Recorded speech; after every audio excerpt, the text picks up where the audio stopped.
Sup, boys, girls?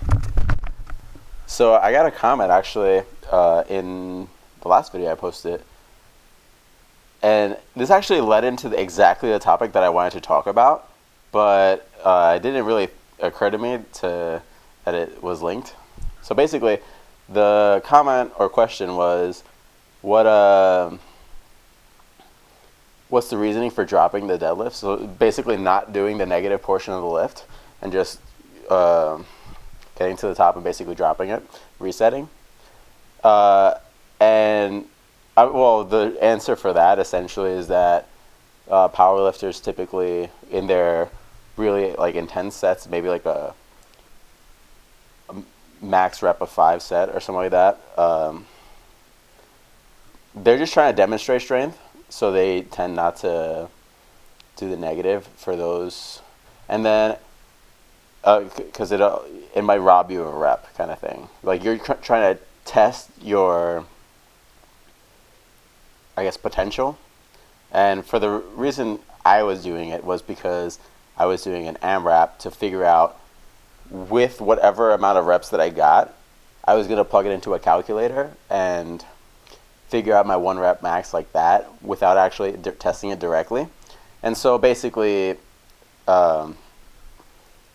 if I was doing the negative portion of it, I might lose a rep. And then that's going to affect what I then calculate my next cycle with. So anyway, I mean, it also has to do with being more explosive. Like you're using your energy in a more explosive manner where you are being active with how you're expending the energy. So it also has to do with that. But that's not the actual topic. The actual topic is differences in what your goals are and how you're going to perform. I mean, really, like, any training you're doing needs to be contoured towards what you're trying to accomplish. So me, I want to do a powerlifting meet. I mean, hopefully within the next 6 months. Pretty much whenever I get to about a 1K total is when I'm going to really seek out like the first meet I can find. Just because I want to be competitive. Like, I'm too competitive a person, so so that's my goal. My goal is I want to be a powerlifter. And so I need to train according to what is going to make me the best powerlifter, or the best powerlifter I can be. So we're not going to be good. No, but so in powerlifting, you are judged, or I guess tested, on your 1 rep max in your bench press, your squat, and your deadlift. That's all that matters. You need to have the highest numbers possible for those 3 lifts. So what I can bicep curl is irrelevant. How many sets of whatever amount of weight I can do, it doesn't matter. Nothing matters besides that. That's how you're tested. So it's kind of like, in contrast to bodybuilding, for instance, who cares how strong Phil Heath is? I have no fucking clue. He's been Mr. Olympia for 5 years, and I have no clue where he is on the spectrum of strength. And nobody really cares. It's not the important factor of the sport. What matters for Phil Heath is how big he can get. That's all he cares about. And like, I'm pretty sure if you take all the guys from Mr. Olympia, their deadlifts, squats, and bench numbers are probably all going to vary drastically.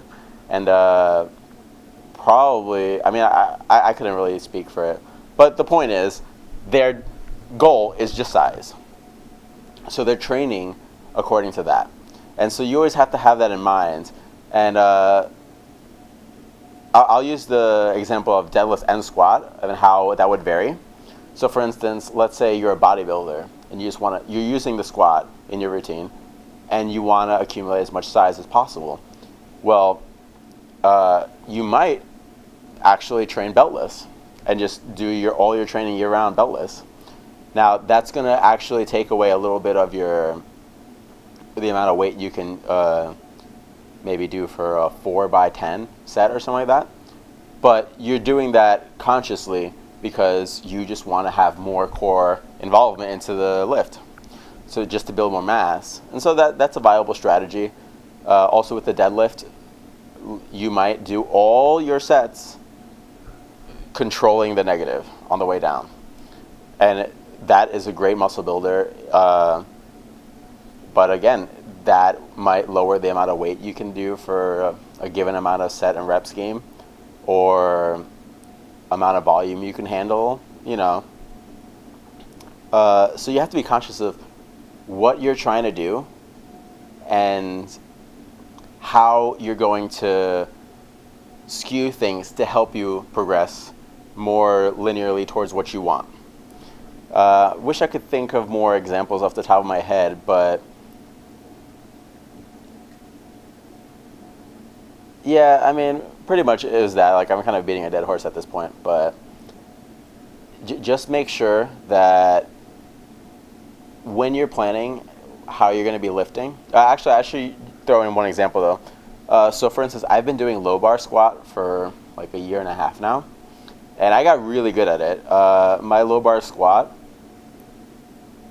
I honestly don't know what my 1 rep max is, probably about 285 or something like that. So it's pretty good for my size. However, when I tried the high bar squat, I noticed immediately that because of the way I was doing low bar, my quads were really weak. I wasn't getting enough quad involvement, and so I needed to get more quad development into my training. And so what I actually did for the past 2 months was I stopped doing low bar. I just only do high bar now. And I need to catch my quads up to like the rest of my posterior chain as fast as I can. And I need to shift what I'm doing. Now, what I said before though, I'm trying to be a power lifter. Well, I can lift the most weight doing the low bar squat. However, training high bar, it's emphasizing my weakest point, which will help my low bar like immensely. But also too, it's not going to hinder my, like basically it's going to net me the most amount of gains on my low bar in the long run anyway, because my quads are, catching them up will yield me the most, essentially. Like, so that's like an application that I had to do recently, and a deviation that might seem a little kind of contrary to what seems more obvious. Low bar is what I would need, so I'm going to do high bar instead. So you have to be conscious of how you're training and what little modifications might be useful for you. So anyway, I just want to leave you guys with that and not drag this on too long, which I already did. So anyway, peace out.